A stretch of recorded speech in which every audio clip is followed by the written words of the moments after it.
亲爱的朋友们，欢迎来到微光夜读。被迫辍学离开家乡，一走10年，亲戚们个个看低我，百般挖苦讽刺，甚至介绍我去做保洁。我面露嘲讽，可笑。我手里拎的包价格可是他们1年工资的2、3倍。接下来开始我们本期故事，记得点击订阅并开启小铃铛。大年30一早被鞭炮声吵醒，小雨，快起来帮忙！一会儿你大伯、小叔、小姑他们都过来吃午饭，咱们得早点准备。妈妈把1碗鸡蛋面端到我面前。是了，因为奶奶与我们一起生活，每年的年30中午，叔叔大伯们都来我家聚。10年没在家过年了，都快忘记这个传统。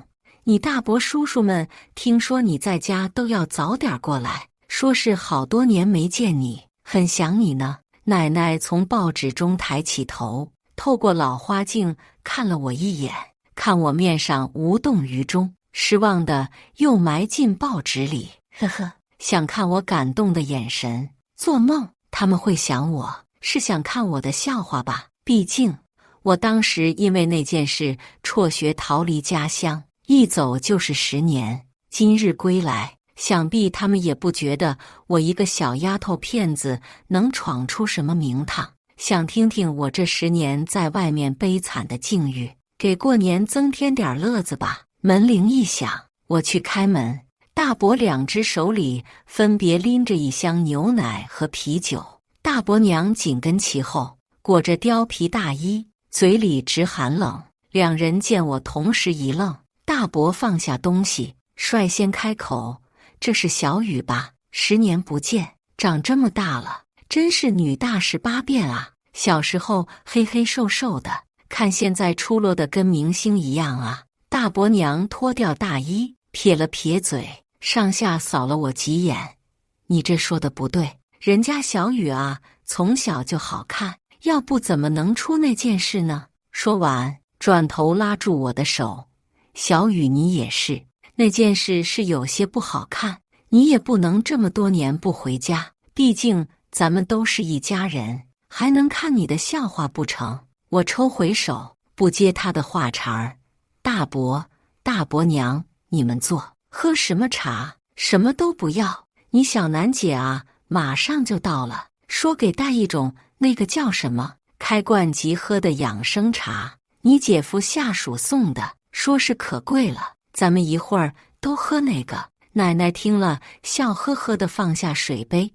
要我说啊，还是小楠孝顺，咱们家这第3代就属他有出息，还找了个好女婿。说着，门铃一响，小叔、小婶、堂姐、堂姐夫一起进来。本就不大的屋子更显得局促了很多。小婶看着地上有些发旧的拖鞋，皱了皱鼻子，直接进了屋。小叔见状赶紧跟上，帮小婶脱下外衣，仔细挂好。小雨啊，这见你一面真不容易，年年都听说你要回来，今年可是把你盼回来了。堂姐朝身后的男人努了努嘴：“喏，这就是我那个堂妹小雨。”男人穿着板板正正的，上下打量了我几眼，眼神让人有些不舒服。堂姐挪到前面，挡住男人视线：“小雨，哪天回来的啊？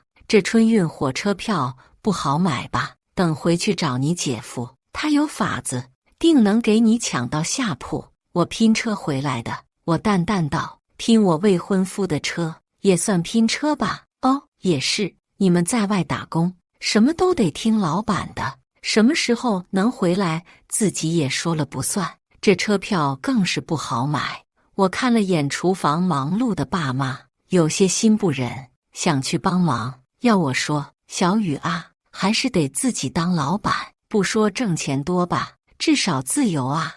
我顺着声音的视线看过去，小叔吸溜着热茶，双腿大敞着，肚子高高的顶起来，大金链子亮的晃眼，和我记忆中的他判若两人。高2那年，我被派作代表去市里参加演讲比赛，赛时3天，借住在小叔家。彼时小叔刚娶了小沈这个富二代不到3年，在那一天里，我受过了前17年从未受过的白眼与嘲讽，也连带了小叔一帮穷亲戚，还想上我家来打牙祭，也不照镜子，就他那个样，还参加比赛，我看是想找机会赖在这儿吧。想都别想，我告诉你陈刚，我嫁给你不是给你家扶贫的，你趁早把这个丫头给我轰走。那时小叔还很瘦，白白净净的，是毕业不久的大学生，有些腼腆。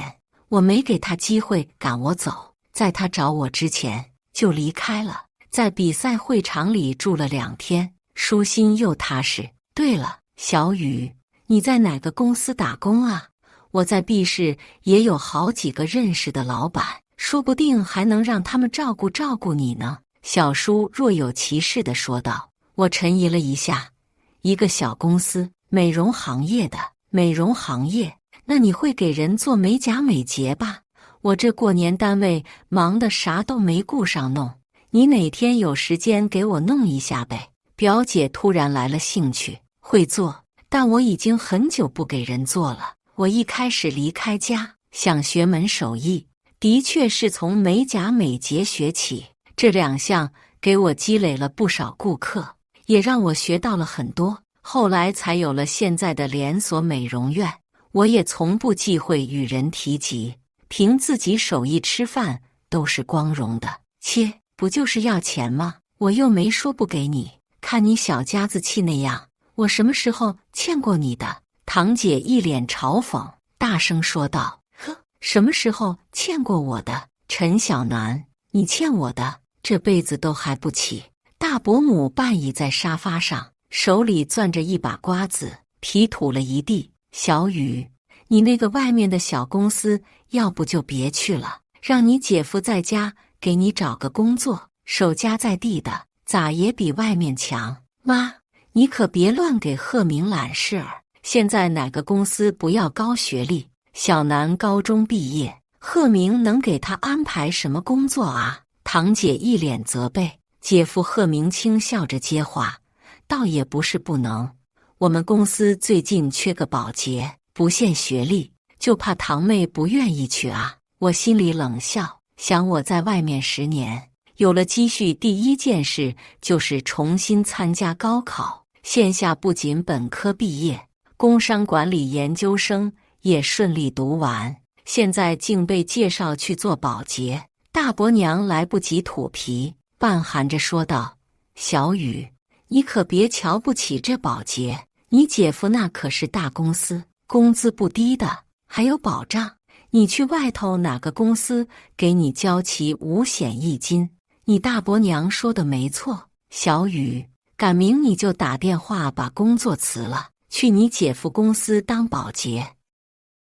奶奶摘掉老花镜，把报纸叠放在一边，我心下无奈，我这个奶奶偏心也就罢了，还嫌贫爱富，哪个孩子真心对她也是拎不清的。14年前，小叔要娶市里有钱人家的小沈，正碰上爷爷患了病，需要一大笔钱。奶奶不由分说，将多年来攒的钱全给了小叔做市里房子的首付。大伯娘见此，自是不肯为爷爷生病出1分钱。小姑当时也毕业不久，还是我爸妈看不得爷爷就这样走，将多年摆小吃摊辛苦攒下准备给我上大学的钱拿出来，给爷爷看了病。7年前爷爷走后，奶奶也一病不起，大伯娘还记着奶奶拿钱给小叔娶媳妇的事儿，不出钱也不出力。小叔推脱说生意忙，打了2万块钱来。我虽在外地，也常与爸妈联系，听爸妈每日长吁短叹，将准备拿来创业的钱打了回来，创业计划也因此中道崩殂。到今日，奶奶整天戴着老花镜，了解天下大事，却看不清哪个子女会是他今后的依靠呀？这是小沈的包吧？奢侈品牌吧？好精致！堂姐突然看见衣架上挂着的包包，满脸激动，小心翼翼地取下来，爱不释手。小沈从进来就在里屋躺着，并未听见堂姐的话，我只好接茬：“是我的。”堂姐瞬间卸下激动的神色，将包包随意丢在鞋架上，鄙夷地看了我一眼，说道：“不是我说，陈小雨，包也得和身份匹配的。有的人背了真包也像假包，你这包仿的再真，背出去不合身份，也只有被耻笑的份儿。”小叔躺在阳台爷爷曾经的躺椅上，吧嗒吧嗒地抽着烟。小姑娘啊，就是虚荣。你小沈年轻那会也爱买包，像你这种包啊，家里有一墙。你喜欢让他送你2个。小叔，我也要。堂姐一把年纪突然撒娇，听得我一身鸡皮疙瘩。送，都送。堂姐又拿起包翻来覆去看了几遍。话说你这包仿的还挺真的，多少钱？给我也买一个。28万8。我面无表情，对面一脸不可置信，露出轻蔑的笑容。疯了吧，陈小雨，装逼也得有个度。你说2800我可能还会信，28万8，就你。包包再次被随意扔下。谁要把我的包送人啊？小沈理了理发丝，慵懒地走出来。阳台上的男人瞬间跳起，向前迎接。没谁，我逗孩子们玩呢。小沈，你快来看看，陈小雨买了个假包，还在这儿跟我装呢。女人接过包，仔仔细细看了2遍。这是真的啊，是我一直想买没舍得买的，而且很难买的。还要配货。小沈摸着包，爱不释手。怎么可能？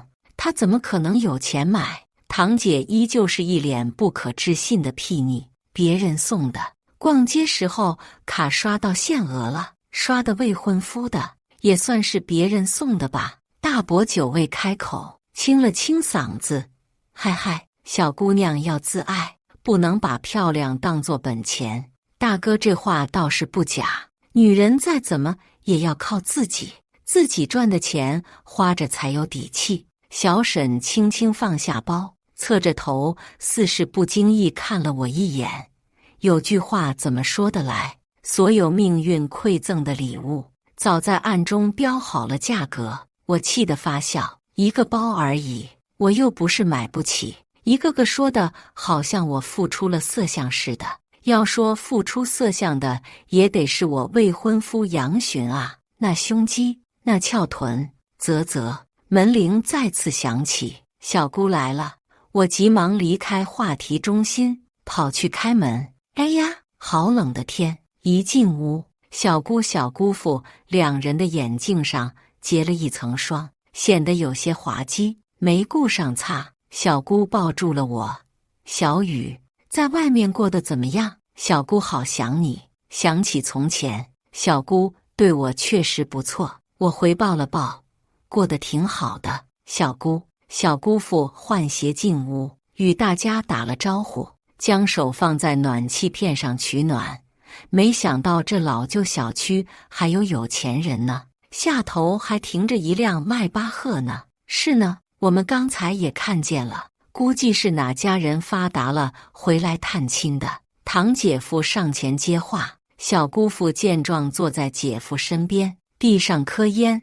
这年头，像你们这种有能力还念亲的人不多了。又点头哈腰的点上火，憨憨笑了2声。鹤鸣，姑父上次跟你说工作调动的事儿。年轻男人吸了一口烟，缓缓吐出烟雾。领导的架子摆了出来，等开春我找机会再约几位上头的吃个饭，提一提，也就差不多了。小姑激动的不知该说什么好，拉着堂姐：“小南，你说，要是真能调成，你们可真帮了小姑大忙了。”又转头对一脸揶揄的大伯母说：“嫂子，你的好女儿好女婿，你还没沾上光，倒让我先沾上了，以后你就是我亲姐姐。嗨，什么沾不沾光的，都是一家人。说起两家话来了，吃饭了。忙碌了一个上午，爸妈终于准备好了一桌宴席。小叔打开窗子大吼一声：果果，带弟弟还有小侄女上楼吃饭了。家里桌子不大，15口人有些坐不下，提前准备了小桌给孩子们。我要坐大桌，我也坐大桌。爸妈脸上有些为难，让孩子们坐大桌吧，我俩上小桌，那委屈你们了。二哥、二嫂、小婶有些不好意思，想起爸妈在厨房辛苦忙碌的背影，我咬了咬后槽牙，拎起3个小孩到小桌旁。小孩上小桌，爱吃不吃，不吃玩去。仨小孩同时大哭。小雨，你这是干什么？果果他们难得回来一次，就依他们怎么了？奶奶有些不满。我将爸妈拉到大桌坐好，没道理我爸妈辛苦了一天，还被小孩占了座。小姑父面上有些难看，转头训了儿子，不许哭了。一个停了，另外2个自然也就闭了嘴。不出所料，闹了这么一出，话题又回到我身上。这回是小姑父率先开口：小南，有男朋友没啊？我夹了一块鱼，妈妈做的椒汁鱼食一绝，酥脆咸香。有了，做什么的？堂姐突然来了兴趣。我低头挑鱼刺。投资公司啊，那跟你姐夫是同行啊，改天叫出来聚聚，让你姐夫提点他几句。我嗯了一声，看向他的眼神一脸嘲讽。鹤鸣提点杨巡，开什么国际玩笑？要我说啊，这男朋友还是得找知根知底的，外头的男人不靠谱。看见年轻漂亮的小姑娘就想玩玩，你都不知道人家有没有家室。大伯母说着，拿肘子对了对一旁的大伯。大伯正吃得正欢，嘴里的鸡腿刚咬了一半，含糊道：是啊，那谁，我以前的工友有个儿子，也是学了门手艺，在咱们县里一个修车铺干着，人挺老实的，改天你们见见。我妈在一旁弱弱的开口：谢大哥大嫂好意了，小雨现在有男朋友，就不见了吧。大嫂，你可别瞧不上人家修车的，一个月也有4、5千呢，不比你们推小吃摊差。大伯母扬着眉角眼梢，拔高了声音，就是年纪比小雨大了点，可是年纪大会疼人啊。小姑咬住筷子，低下头，这倒是，文昌比我大了几岁，平常是让着我的。抬头看向我，小雨，你大伯介绍的也可以考虑。手机铃声突然响起，杨巡打来的。在干嘛？吃饭呢？怎么啦？今天中午不能去拜访叔叔阿姨，我订了几个菜给你们。挂了电话，门铃响起，2个身穿黑色制服的男人，一人一手拎了一个半人高的餐盒。我心下无奈，这叫几个菜？爸妈见状，赶紧将桌子上原有的餐盘撤下。澳龙、帝王蟹、佛跳墙、海鲜粥，大桌小桌上都是层层叠叠。海巡记，是海巡记家的。小叔一脸震惊，可是他家从来不做外送啊，况且是这个时候，堂食也只开放3家预订，能订上的都是有头有脸的大人物。小雨，你怎么？朋友家开的？我不愿多说，也不想炫耀什么。一桌子人看着我，不敢置信。坐啊，一会凉了，不好吃了。我拉着爸妈自顾自地坐下，大家愣了一会，也纷纷坐下吃了起来。堂姐2口子还是不敢相信般盯着桌子半晌，哈，这不是海巡记家的，这是冒牌货。我去过海巡记，他家的盘子是景德镇定制款，蓝底带红花，这个是带金花。堂姐夫像是发现了新大陆般，一脸兴奋。其实这次的盘子是我与杨巡2个人最新设计的，认为蓝底金花更显奢华。堂姐像是松了一口气，原来是冒牌货啊！小南，你这是何必呢？都是一家人，装什么大款？你又对老家的事不熟悉，这次被你姐夫看出来还好，要是有外人再多没面子。小姑父吃得满嘴流油。小南说的没错，怎么多年不见，你这小姑娘虚荣了许多。我就说，小姑娘不能一直在外面晃悠，容易歪了心思，还是得在家里找个知根知底的，结了婚生了孩子，这性子才算稳住了。大伯娘赶紧转头对我爸妈说道，尤其小雨还发生过那种事，你们更应该把她放在身边看着，怎么能让她出去丢人现眼？说到此处，所有人都停了筷子，看向了我。我爸面上有怒意，想要站起来替我讨回公道。我在桌下拉住了他，用眼神告诉他我没事。如果在5年前，我听见可能会崩溃，但现在我早已与这件事和解。任何人用它来攻击我，我都无动于衷。更何况，这事情的始作俑者就在这饭桌上，没有丝毫愧疚。10年前，我高3，堂姐第1年高考不理想，转到我们班上复习，因为性子外放，长相娇俏，成了很多男生的暗恋对象。同为一家人的我像个丑小鸭般跟在他身边。一天中午，教室空无一人，他让我站在班级外面给他放风，他自己进去将门反锁。不一会儿，里面传出了男女调笑的声音，我才知道里面不止他一人。很快，我听见有学生的说笑声由远至近，我赶紧敲门大叫提醒。堂姐套着宽大的校服，头发凌乱地跑出来，然后将我一把推了进去，死死地拉住门。从那日起，我变成了恬不知耻、偷尝禁果的问题少女。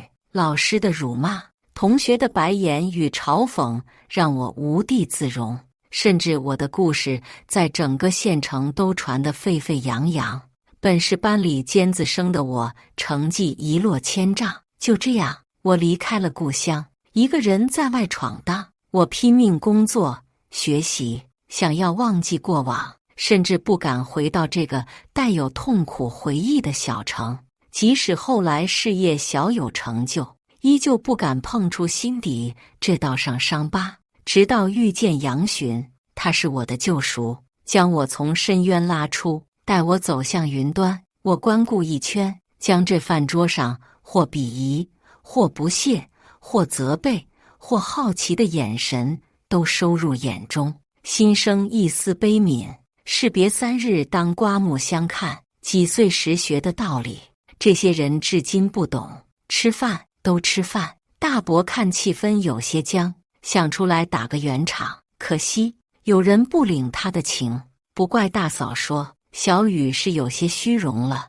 这一桌子海鲜少说也得大几千吧？你说咱们一家人，谁不知道谁？在咱们跟前儿还摆什么谱呢？小姑父推了推眼镜说道，又转头向爸妈身上扫了2眼，看二哥二嫂穿得住的，我看着都心疼。小雨这一桌子都顶他们老2口好几个月口粮了，养儿不知父母恩呐。我再次被凭空塑造成了一个爱慕虚荣、不孝父母的人设，与爸妈对视了2眼，无奈地低下了头，藏起眼底的讽刺。5年前，生意刚开始起步，我便每个月给爸妈打生活费。随着生意越做越大，能给爸妈的也越来越多，还在市里全款给他们买了一个小别墅。可他们说，一生做惯了活计，不愿闲下来，也不愿意离开这栋老房子。我拗不过，只好由着他们。没想到今日又白担了罪名。饭罢，一家人围坐在一起喝茶，好一副阖家团圆的景象。小沈，你这皮肤可真好，怎么保养的？堂姐挪挪凳子，紧挨在小沈身边，气质姣好的女人轻呷了一口茶，细声细气的：“能不好吗？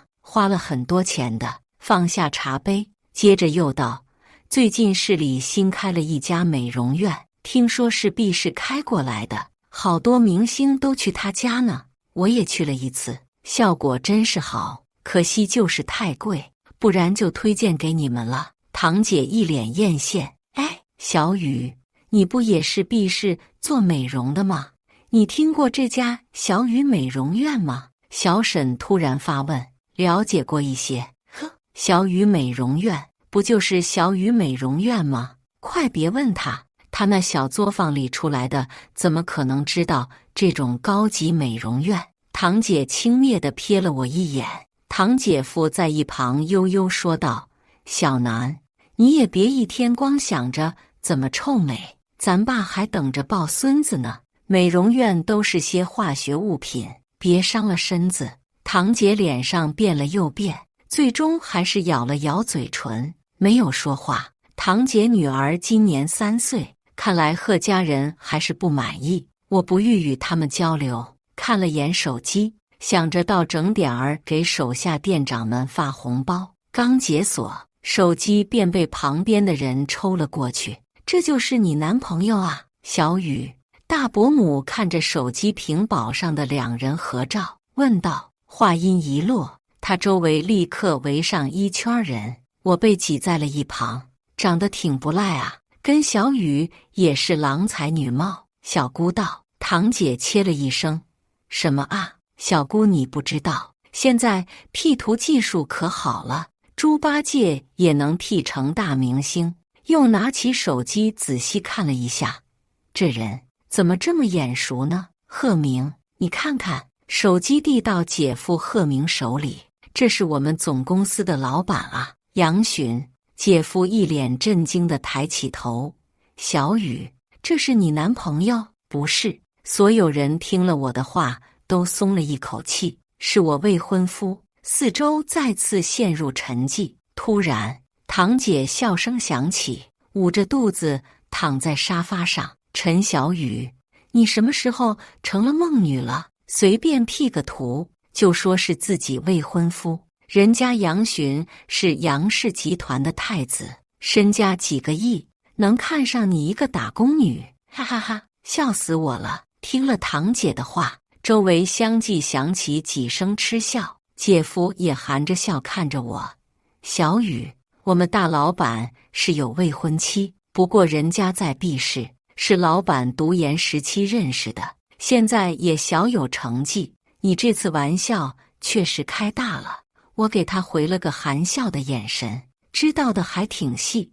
我和杨巡的确是读研期间认识的，我也确实在毕氏创业，不过现在连锁店已经开到10几个省市了，不知是谁把电视调到了本地电视台，正播放着本市企业家对群众的祝福。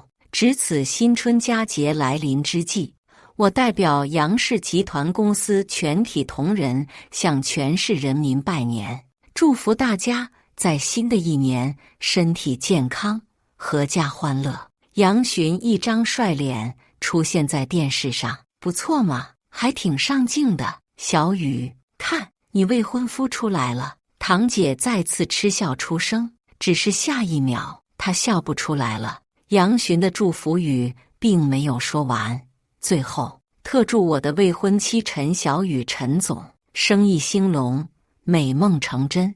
我看着电视里的一本正经的他，心下一暖，想着是不是应该给他好好准备一份新年礼物，根本没注意到周围如死水一般的寂静。他刚说什么？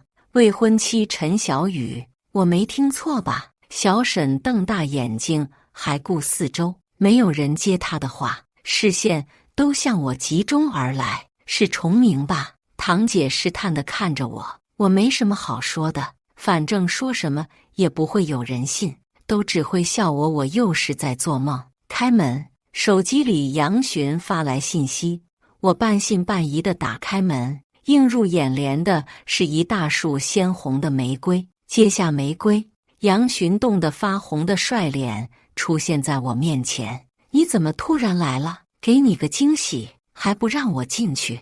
我可是找了好久才找到这的。引着杨巡进屋，还没等我开口介绍，姐夫腾一下站起来：“杨总，你好，不知您大驾光临，有失远迎。”杨巡狐疑地看了我一眼：“这位我是 C 市分公司人事部的贺明，是小雨的姐夫。”随着姐夫贺明的声音响起，我似乎能听见周围人瞳孔放大的声音，以及一些窃窃私语。怎么可能？这怎么可能是真的？他怎么配？杨巡顾不上与贺明寒暄，转头去拜见我的父母。贺明急忙跟在后面，小沈一把拉住我：“小雨，这真是你男朋友？杨氏集团杨巡，这还能有假？刚电视上不都看见了？再说贺明还能认错？”姑姑脸上堆着笑，姑父的眼神跟着杨巡移动，犹豫着想上前去。奶奶上前一把攥住我的手：“哎呀，咱们陈家这第3代啊，还是小雨最有出息。从小我就看出来了，是个有福气的。”堂姐和大伯母母女俩难得的安静，愣愣地站在沙发旁，眼神里是藏不住的恨意。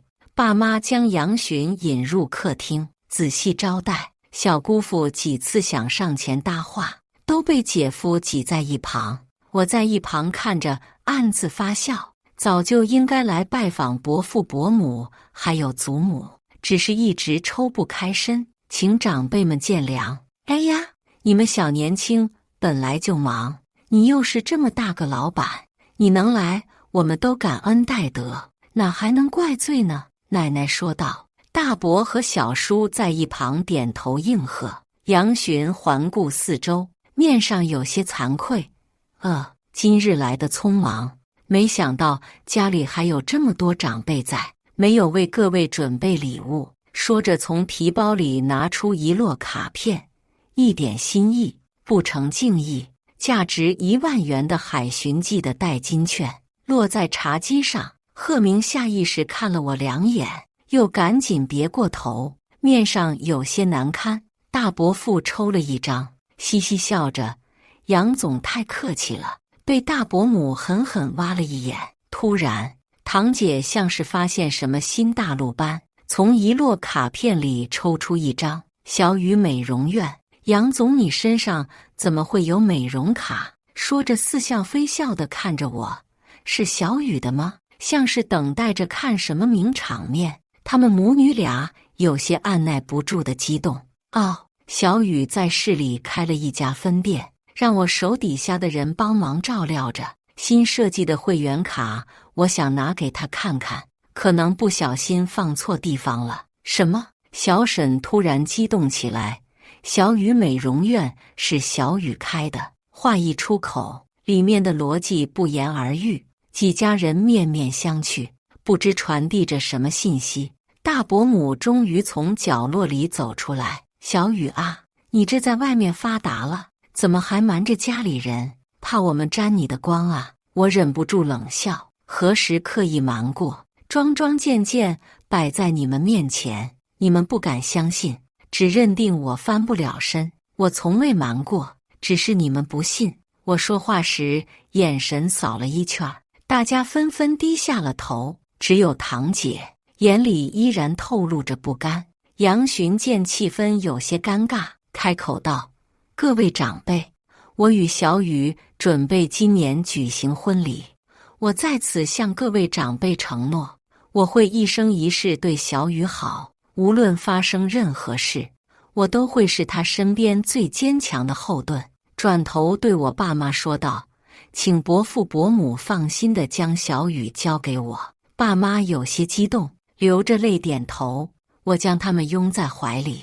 堂姐沉寂了许久，理了理头发，从角落中走出。走路时臀部刻意的扭动，让她显得有点滑稽，看得我都替她害臊。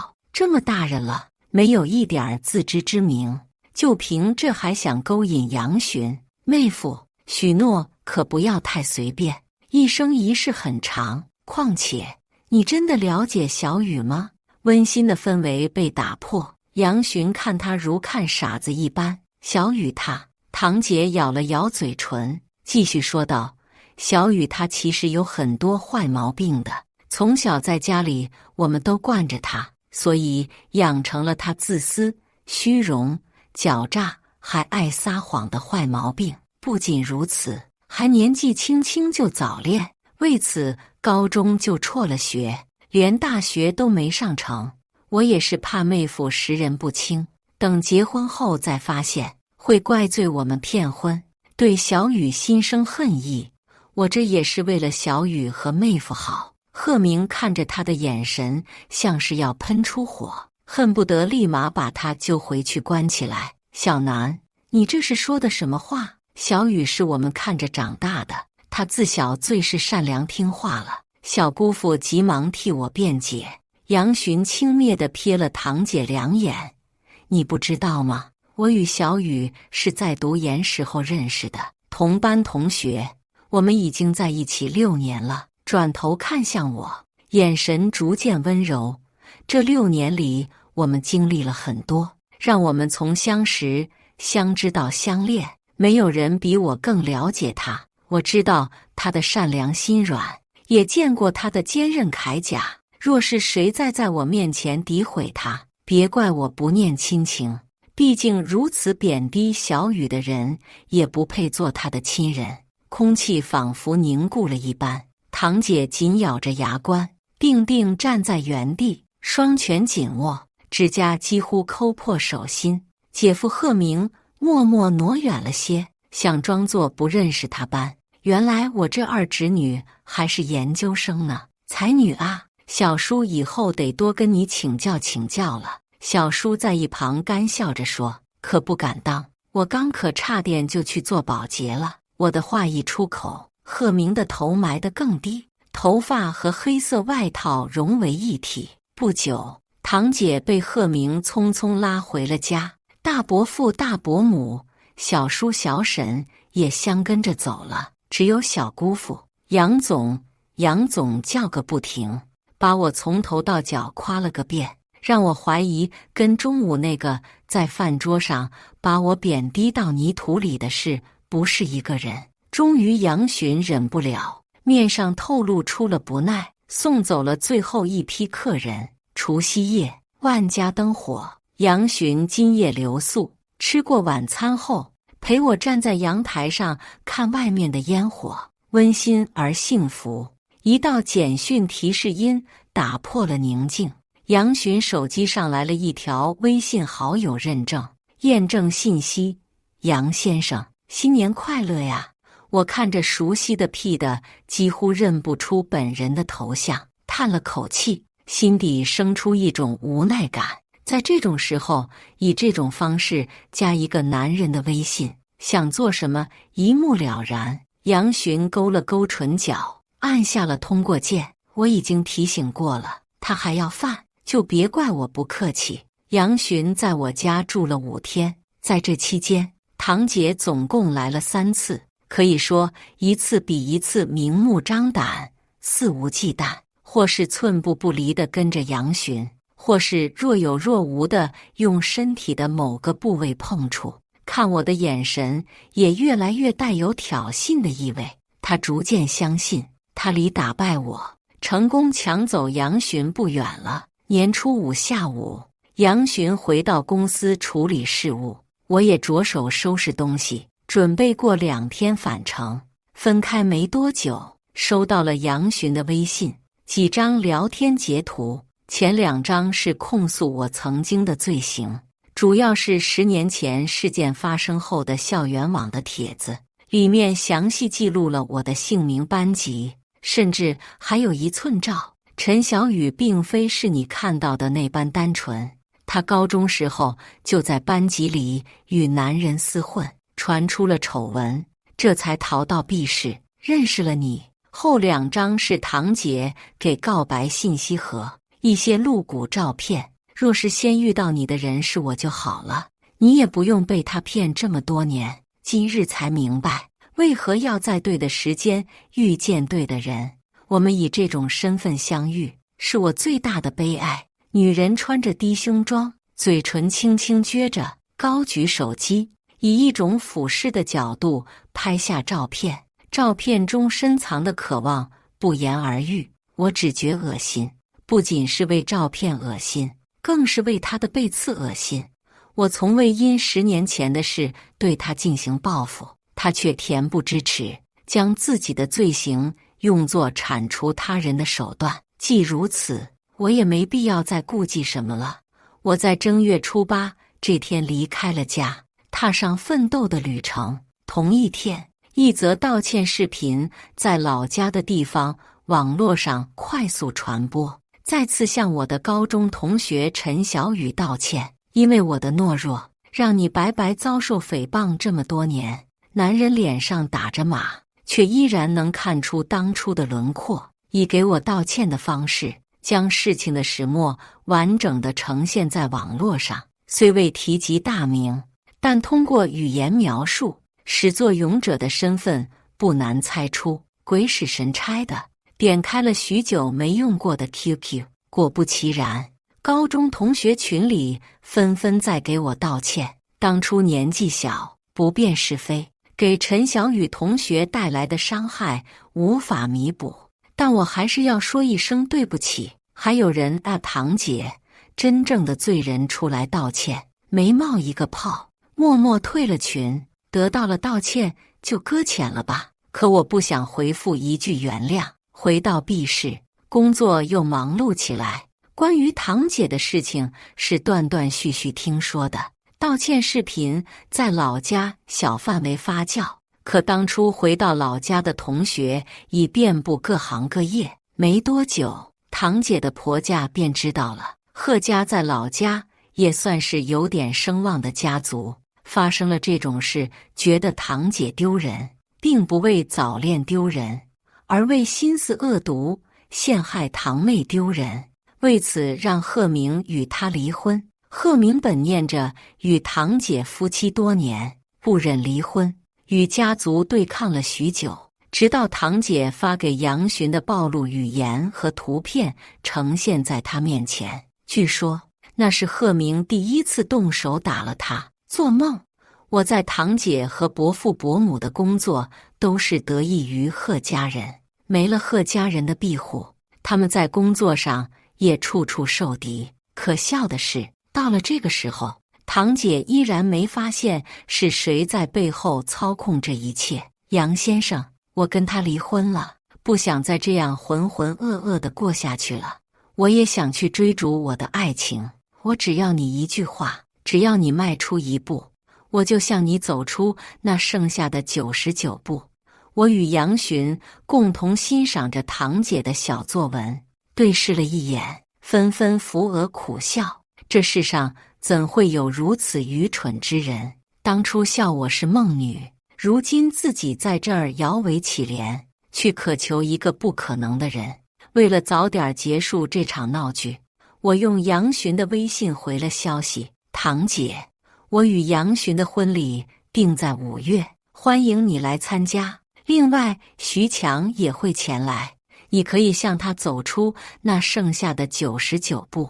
徐强是当初事件的男主角。5月6日，春光大好，清风拂面，草坪中央，我缓缓走向我的新郎，沐浴着周围祝福的目光。小叔小婶的生意依旧红火，小姑父也被杨巡安排到了一个好的岗位上。在我的劝说下，爸妈带着奶奶搬到了市区的别墅里。我看着他们的笑脸，好像记不起他们曾经的模样，一切都刚刚好。感谢大家的观看，本期故事精彩吗？欢迎大家在下方评论区吐槽。如果你喜欢这类故事，记得点击订阅微光夜读，并分享给更多的人，这会对我帮助很大。再次感谢大家的观看。